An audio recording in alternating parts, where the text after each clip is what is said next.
దేవుని పరిశుద్ధ నామమునకు మహిమ కలుగునుగాక. యేసుక్రీస్తు వారి నామములో మరొకసారి కూడా వందనములను తెలియజేస్తూ ఉన్నాను. ప్రియులారా, సంవత్సరము ఆఖరిలో మనమున్నాము గనక మన జీవితాన్ని పరీక్షించుకోవడానికి, మన హృదయాన్ని పరిశోధించుకోవడానికి దేవుడు మనకిచ్చిన విలువైన సమయం అనేది మనము వృధా చేసుకోకుండా ప్రభు సన్నిధిలో పశ్చాత్తాపపడి మనం మారు మనసు పొందినట్లయితే మనము పాపక్షమాపణ పొంది నూతన ఆశీర్వాదములకు వారసుల మగుటకు దేవుడు మనకు సహాయం చేయునుగాక. మరి ఈ సంవత్సరం ప్రారంభించిన మన జీవితాలలో సంవత్సరపు యొక్క ఆఖరిలో మనం ఏ విధంగా ప్రభు ఎడల నడుచుకున్నామో వాటిని మనము పరిశీలించి విడిచిపెట్టవలసిన కార్యములు విడిచిపెట్టి చేయవలసిన కార్యములు ఏవైతే ఉన్నవో అవి చేయడానికి ప్రభు సన్నిధిలో మనం ఒక నూతన తీర్మానములతోనూ నూతన నిబంధనలతోనూ మన జీవితాన్ని ప్రారంభించడానికి మనలను మనము దేవునికి సమర్పించుకున్నప్పుడు దేవుడు మనకెంతగానో సహాయపడుతూ ఉంటాడు. మరి మనలను మనము పరీక్షించుకుని పరిశోధించుకున్నప్పుడు తీర్పు పొందకపోదుమని వాక్య భాగములలో మనము చదువుతున్నట్లుగానే మన ఆధ్యాత్మిక జీవితాలలో కూడా మనము ఏ విధంగా ప్రభు సన్నిధిలో మనలను మనము దేవుని సన్నిధిలో సమర్పించుకొని వాటిని ఎప్పుడైతే విడిచిపెట్టవలసిన కార్యములు ఏవైతే ఉన్నవో మనం వాటిని విడిచిపెట్టినప్పుడు అది మనకు ప్రయోజనకరంగా మారుతుంది. కనుక పరిశుద్ధ లేఖనాలలో ఈ సమయములో మనము ధ్యానించబోతున్న మరొక ప్రాముఖ్యమైన విషయం ఏమిటంటే మత్తయి సువార్త 5వ అధ్యాయము 8వ వచనములో హృదయ శుద్ధి గలవారు ధన్యులు, వారు దేవుని చూచెదరు అని చెప్పి చదివాము గనుక ఈ మత్తయి సువార్త 5వ అధ్యాయం అంతటిలో కూడా యేసు ప్రభువారు కొండ మీద చేసిన ప్రసంగమును, అలాగే ధర్మశాస్త్రము, యేసు యొక్క ప్రమాణములను గురించి రాయబడిన అధ్యాయముగా ఉన్నది. మరి యేసు ప్రభువారు శిష్యులను చూచి అలాగే జన సమూహములను చూచి ఆయన బోధించిన కార్యములు కనికరము కలిగిన కార్యములుగాను, ఇతరులను ప్రేమించే కార్యములుగాను, ఇతరుల యొక్క జీవితాలలో ఏవైతే ఉన్నవో వాటిని సరిచేసుకునే విధముగా ఇక్కడ చెప్పబడుతున్న మాటలన్నీ కూడా మనకు తెలియజేయబడుతూ ఉన్నాయి. ఎందుకంటే హృదయ శుద్ధి గలవారు ధన్యులు, వారు దేవుని చూచెదరు అని చెప్పబడిన ఈ యొక్క వాక్య భాగములో లోతైన ఆత్మీయ విషయములు ఏమిటనంటే మన యొక్క హృదయం అనేది దేవుడు పరిశీలించుచూ ఉన్నాడు.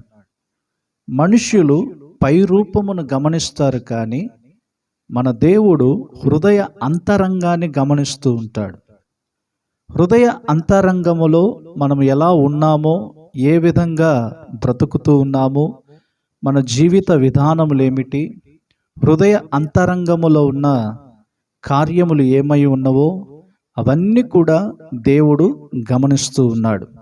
మనం అనుకునవచ్చు మనుషులకు పైరూపమనే చూస్తున్నారు, కానీ హృదయ అంతరంగములోను మనస్సులో ఉన్న తలంపులను ఏ వ్యక్తి కూడా చూడట్లేదని చెప్పి మనం అనుకుంటాము. కానీ సర్వోన్నతమైన దేవుడు మన హృదయాన్ని, హృదయ అంతరంగములను పరిశీలించుచున్న దేవుడు ఒకరు ఉన్నారని మనం మరచిపోకూడదు. ఈ సంవత్సరం ప్రారంభించిన దినం మొదలుకొని ఈ సంవత్సరపు యొక్క ఆఖరి దినాలలో మన హృదయములో కలిగిన కార్యములు ఏమై ఉన్నవో, మన హృదయ అంతరంగములో ఏ విధంగా తలంచి ఈ మార్గములో ముందుకు వెళ్ళామో వాటినన్నిటిని కూడా ప్రభువు పరిశీలన చేస్తూ వచ్చాడు. కనుకనే మన తప్పిదములను ఏవైతే ఉన్నవో వాటిని ఒప్పుకొని విడిచిపెట్టినప్పుడు దేవుని కనికరం అనేది పొందుకోగలుగుతూ ఉన్నాం. మన తప్పిదములను మనము కనుగొనే వారంగా ఉండాలి. ఎవరో వచ్చి మన తప్పిదాలను ఎత్తి చూపించేది కాదు, కానీ మన తప్పిదములను మనము కనిపెట్టినప్పుడు దేవుని ఎదుట నిలబడలేని వారముగా ఉంటున్నాం. కనుకనే దోషములను నేరములను దేవుడు ఎంచగలిగినట్లయితే ఆ దేవుని ఎదుట మనము నిలబడగలమా? నిలబడలేము. గనుకనే మనం పారిపోతూ ఉన్నాం. ఎందుకంటే దేవుడు శిక్షిస్తాడు, దేవుడు న్యాయం తీరుస్తాడు అని చెప్పి కొన్ని సమయాలలో మనము తప్పించుకొని తిరిగే వారముగా ఉంటాం. కానీ ప్రేమ కలిగిన దేవుడు, కనికరము కలిగిన దేవుడు, దయాగుణము కలిగిన దేవుడు తన యొద్దకు ఎవరైతే పాప క్షమాపణ నిమిత్తముగా వస్తూ ఉంటారో వారి పాపములన్నిటిని కూడా ఆయన క్షమించగలుగుతూ ఉన్నాడు. ఈ సంవత్సరం ప్రారంభించిన ఆ దినం మొదలుకొని ఈ సంవత్సరములో మనం ప్రారంభించినప్పుడు మనం అనేక తీర్మానములతో, అనేక నిబంధనలతో ఈ సంవత్సరం మనం ప్రారంభించాం. కనుకనే ప్రసంగి పుస్తకములో 7వ అధ్యాయము 10వ వచనములో అనుకుంటాను, కార్యారంభము కంటే కార్యాంతము మేలు అని చెప్పి రాయబడి ఉన్నది. మనము ఈ సంవత్సరం ప్రారంభించిన ఉద్దేశం ఏదైనా ఉండనివ్వండి, కానీ సంవత్సరం యొక్క అంతములో మనకు మేలుకరముగా ఏవైనా దేవుని ఎడల చేయగలిగి ఉన్నామా? మేలైన జీవితం మనము కొనసాగించగలిగి ఉన్నామా? మేలైన కార్యములు మనము చేసే వారముగా ఉన్నట్లయితే మనము దేవుని ప్రీతిపరిచే వారముగా ఉండి ఉంటాం. కనుకనే సంవత్సరపు యొక్క అంతములోనికి వచ్చినప్పుడు మనము దేవుని సన్నిధిలో పశ్చాత్తాపపడటము, అలాగే కన్నీరు విడిచి ప్రార్థించడము, మన అంతరంగాన్ని పరిశోధించడము, ఇవన్నీ చేయడానికి కారణం ఏమిటంటే సంవత్సరం ప్రారంభించినప్పుడు అనేక విధములుగా మనము ప్రారంభించాం, కానీ కార్య అంతములోనికి వచ్చినప్పుడు మేలైన కార్యములను మనము చేయలేక కీడైన కార్యములను మనం చేస్తూ వచ్చాము. గనుక ప్రభు సన్నిధిలో మనము పశ్చాత్తాపపడి మన పాపములను మనం ఒప్పుకున్నప్పుడు తిరిగి క్షమాపణ పొందగలుగుతూ ఉన్నాం. దేవుడు ఈ లోకములో ఉన్న మనుషులను చూసి నీతిమంతుడు ఒక్కడైనను లేడు అని చెప్పుచూ ఉన్నాడు. మనం అనుకుంటాము, నేను నీతిమంతుని, నేను నీతి కార్యములను జరిగిస్తూ ఉన్నాను, నేను మంచివాడిని అని చెప్పి మనుషుల ఎదుట మనము పై రూపాన్ని మనం వారికి చూపిస్తుంటాం. కానీ అంతరంగములో మనకున్నటువంటి హృదయ అంతరంగములో ఉన్న కార్యములు ఏమై ఉన్నవో దేవుని వాక్యము చక్కగా మనకు బోధిస్తూ ఉన్నది. కనుకనే మార్కు సువార్త 7వ అధ్యాయము 21వ వచనము నుండి మనం గమనించినప్పుడు, లోపలి నుండి అనగా మనుషుల హృదయములో నుండి దురాలోచనలను, జారత్వములను, దొంగతనములను, నరహత్యలను, వ్యభిచారములను, లోభములను, చెడుతనములను, కృత్రిమమును, కామ వికారమును, మత్సరమును, దేవదూషణయు, అహంభావమును, అవివేకమును వచ్చును. ఈ చెడ్డవన్నీయు లోపల నుండి బయలు వెళ్ళి మనుషుని అపవిత్రపరచునని ఆయన చెప్పెను. చూడండి, హృదయ అంతరంగములో ఇవన్నీ కూడా కలిగి ఉన్నాయి. కానీ పై రూపమునకు మనము ఇతరుల ఎడల మంచి వారముగా మనం నటిస్తూ ఉంటాం. దేవుడు పై వేషాన్ని చూడడు గాని మనుషుని యొక్క అంతరంగాన్ని చక్కగా ఆయన గమనిస్తూ ఉంటాడు. ఆయనకు మరుగైనది ఏదియూ లేదు. నేనైనా సరే, మీరైనా సరే, ఎవరమైనప్పటికీ పై రూపములో మనము మంచి వారముగా ఉండవచ్చేమో, కానీ హృదయ అంతరంగాన్ని పరిశీలించేది దేవుడై ఉన్నాడు. హృదయ అంతరంగాన్ని పరిశీలించుచున్న దేవునికి మనము భయపడగలిగినట్లయితే మనుషుల ఎడలో కూడా మంచి కార్యములను, మేలైన కార్యములను మనము చేయగలము. కనుకనే హృదయ అంతరంగములో లోపల నుండి వచ్చేటువంటి క్రియలు ఏమై ఉన్నవో ఇక్కడ చక్కగా మనకు తెలియజేయబడుతూ ఉన్నాయి. దుష్ట తలంపులు కలిగిన వారముగాను, దుష్ట ఆలోచనలు, దుష్ట క్రియలు, చారత్వములు, దొంగతనములు, ఇవన్నీ కూడా మనుషుని యొక్క హృదయములో నుండి బయలుదేరుచూ ఉన్నవి. నా ప్రియ దేవుని బిడ్డలారా, యేసు ప్రభు వారు ఆ జన సమూహాన్ని చూసి ఆయన చెప్పిన మాట ఏమిటంటే, హృదయ శుద్ధి గలవారు ధన్యులు, వారు దేవుణ్ణి చూచెదరు. మన హృదయము శుద్ధముగా ఉన్నట్లయితే దేవుణ్ణి చూడగలం. మన హృదయము ఇలాంటి కార్యములతో నిండినప్పుడు దేవుణ్ణి చూడాలనే వాంఛ కూడా మనకు ఉండదు. దేవుని సమీపమును కూడా రాలేకుండా దూరముగా నిలబడి చూచేవారముగా ఉంటున్నాము. కనుక నా ప్రియ దేవుని బిడలారా, ఇక్కడ చెప్పబడినటువంటి వాక్య భాగములలో మన అంతరంగములో ఇలాంటి కార్యములు ఒకవేళ ఉన్నట్లయితే ప్రభు సన్నిధిలో మనము పశ్చాత్తాపపడడానికి చోటివ్వాలి.